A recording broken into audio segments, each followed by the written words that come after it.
Oh, hi. In this presentation, we're going to be looking at an example of how inventions and climate change can work together to change something about the history of Northern Europe. It's a lesson that could be used in an earth science class, or it could be used in a world history class. Specifically looking at how the people that were called the Norse became the Vikings. You all know that Viking is not actually a noun back then, it was a verb. It meant to go away and trade. And what can we learn by trying to put their story into context?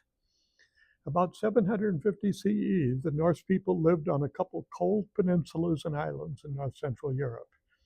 Now, your students might not know what a peninsula is, so we've added a definition card to the PowerPoint.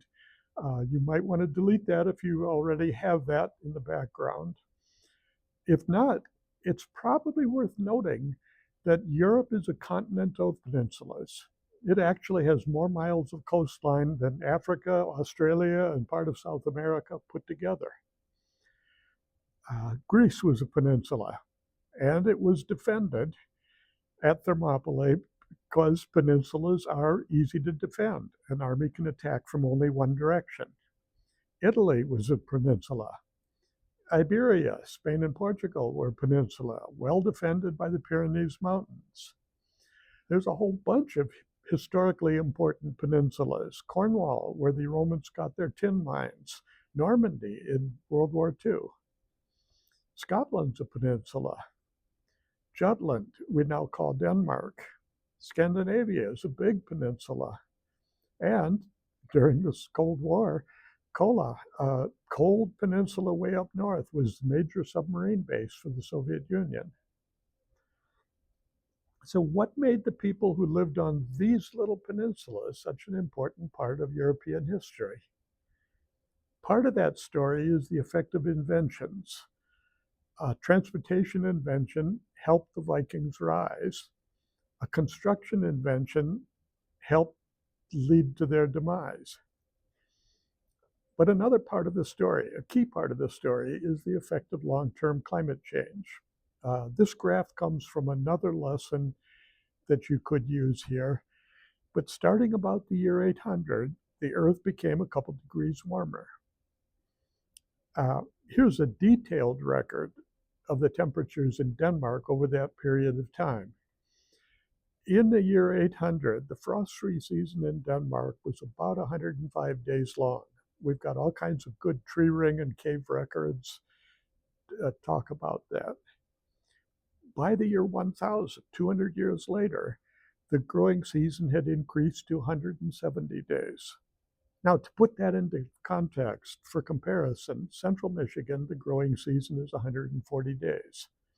In other words, the climate of Denmark changed from what we've got in the UP to what people have in northern Indiana over that 200-year period.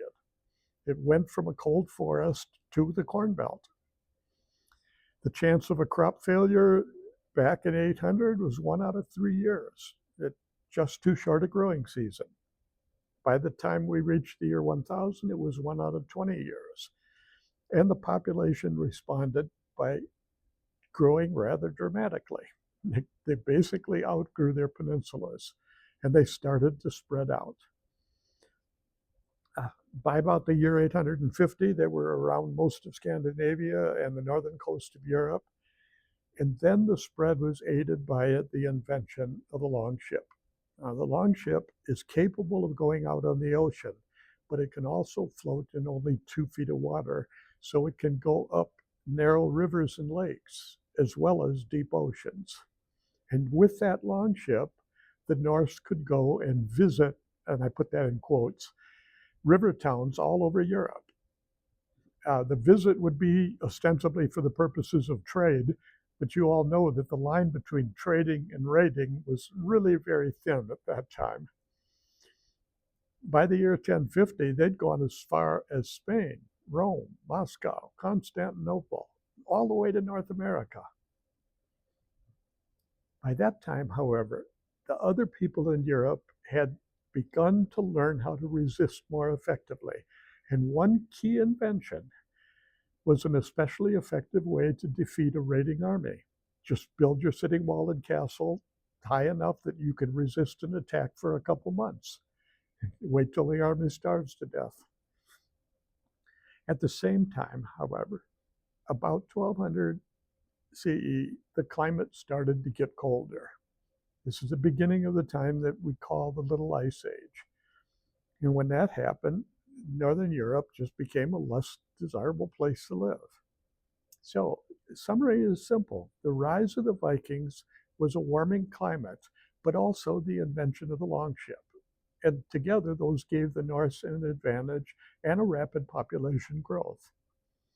The fall of the Vikings was a cooling climate, made the homeland less productive, and new defensive technologies all over Europe greatly reduced that advantage.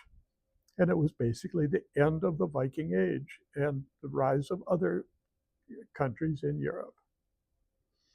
Now, the PowerPoint has got a couple websites that you can go about ships, about castles, about the Viking world. And the Giants website has got a link to this PowerPoint, has masters for student activities that you can use to preview the presentation, to support it, or to review it later on. And I'll leave that on the screen here. Pass the torch back to Dave.